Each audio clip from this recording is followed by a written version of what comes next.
So first off, let's head over to the Windows System 32 drivers etc folder and find a file called hosts. You can just copy it out to your desktop and modify it there. So that's what I'm going to do. I'm going to copy it to my desktop, right click and open with Notepad. Okay, so once we open it, you can see that there is a couple of entries. Let's add a few more. So whatever you add here is going to be blocked.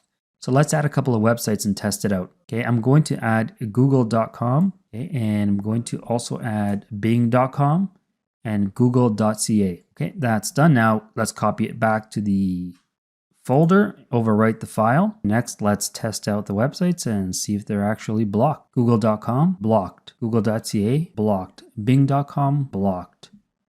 Perfect. It's blocking traffic between your computer and that website.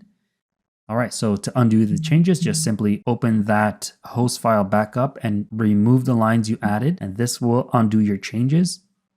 Okay, save it back to that folder once you're done. Just kind of overwrite that file. You can also do it on a Mac OS.